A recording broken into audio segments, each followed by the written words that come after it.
Queridos amigos, muy buenos días. Hoy debemos estar los mexicanos felices, contentos y agradecidos porque hoy estamos celebrando a San Felipe de Jesús, el primer santo mexicano, quien murió martirizado en Japón dando testimonio de su fe.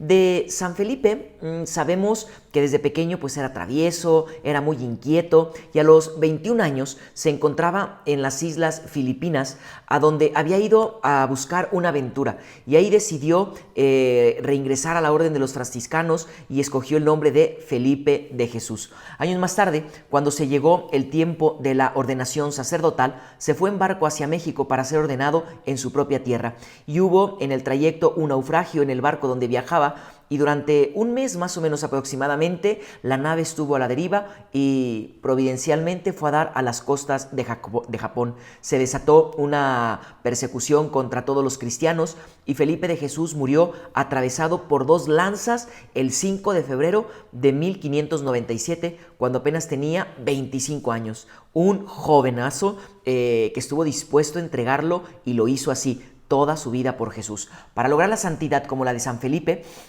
hasta el martirio, hasta las últimas consecuencias y en fidelidad, debemos hacer lo que hoy dice el Evangelio. El Evangelio de hoy está tomado de Lucas 9, del 23 al 26, en donde se nos habla de que si alguno quiere seguir al Señor, debe primero dejar de buscarse a sí mismo, tomar su cruz de cada día, y entonces sí poder seguir al Señor. Porque quien quiera perder su vida, para sí mismo porque quien quiera conservar su vida para sí mismo la perderá, pero el que pierda su vida por el Señor, ese la encontrará. Eso es lo que nos dice hoy el Evangelio, y es una propuesta muy interesante. Quisiera que nosotros pues siguiéramos al Señor, pero para eso necesitamos renunciar a todo, para poder compartir con Él ese dramático final de la entrega, y a lo mejor también una entrega de cruz, una entrega generosa con nuestro testimonio, con nuestra disposición a vivir solamente en su voluntad. No podemos seguir al Señor, queridos hermanos, solo de palabra,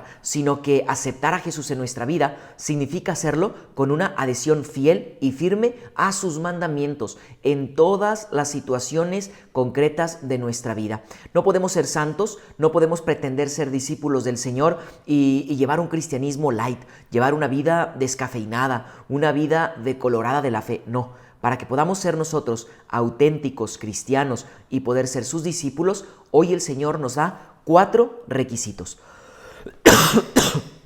Disculpen. Los 4 requisitos son los siguientes. Primero, debemos negarnos a nosotros mismos. Esto quiere decir que debemos dejar atrás tantas inclinaciones desordenadas que me apartan del camino del Señor. Es sacrificar por amor a Jesús el propio querer para poder hacer la voluntad de Dios. Es la exigencia de abandonarlo todo, de no tener en cuenta mi persona, mis gustos, ni a mí mismo. Necesitamos renunciar a la propia vida para que mi vida le pueda pertenecer a Dios. Y aquí está la clave: no pertenecernos. Tener nuestro corazón libre de toda atadura para solamente agradar, amar y abrirnos a Dios. Segunda condición, debemos cargar con la propia cruz. La cruz, hermanos, aguas, no es un fin en sí mismo. Tener a la cruz como un fin en sí mismo es masoquismo, sino que la cruz es la consecuencia de la fidelidad del amor del Padre. La cruz no es el fin es el amor. El amor a Dios y a los hermanos ha de vivirse con todas las consecuencias, con el sufrimiento, con la entrega, con los desprecios, con el abandono, con la ingratitud, etc. Cargar con la propia cruz es aceptar todas las dificultades de nuestra propia vida, de mis luchas, de mi trabajo, de los defectos de quien me acompaña, etc. Puesto que, claro, Dios no quiere que suframos. Por ello, una cruz que no conduce al seguimiento es cualquier cosa menos la cruz de Cristo. La cruz de Cristo me debe llegar al seguimiento de Cristo, a amar como Cristo, para después resucitar como Cristo. Tercero, hay que seguirlo. No podemos tener otros modelos, no podemos tener otras metas, no podemos tener otros caminos. Tenemos que seguir a Jesús.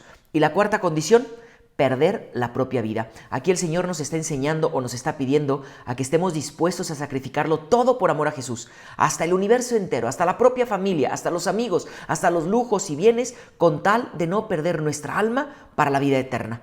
Por eso podemos tener fama, dinero, bienes, lujos, etcétera, pero ten cuidado, porque ellos nunca te darán la felicidad eterna. Te darán alguna alegría, un bienestar en esta tierra, pero no en la vida eterna. Así que ánimo, pidámosle al Señor que nos dé la valentía para poder renunciar a todo y seguirlo a Él. Que la bendición de Dios Todopoderoso, que es Padre, Hijo y Espíritu Santo, descienda sobre ti y permanezca para siempre. Amén. Échenle muchas ganas a la vida y pidan por mí.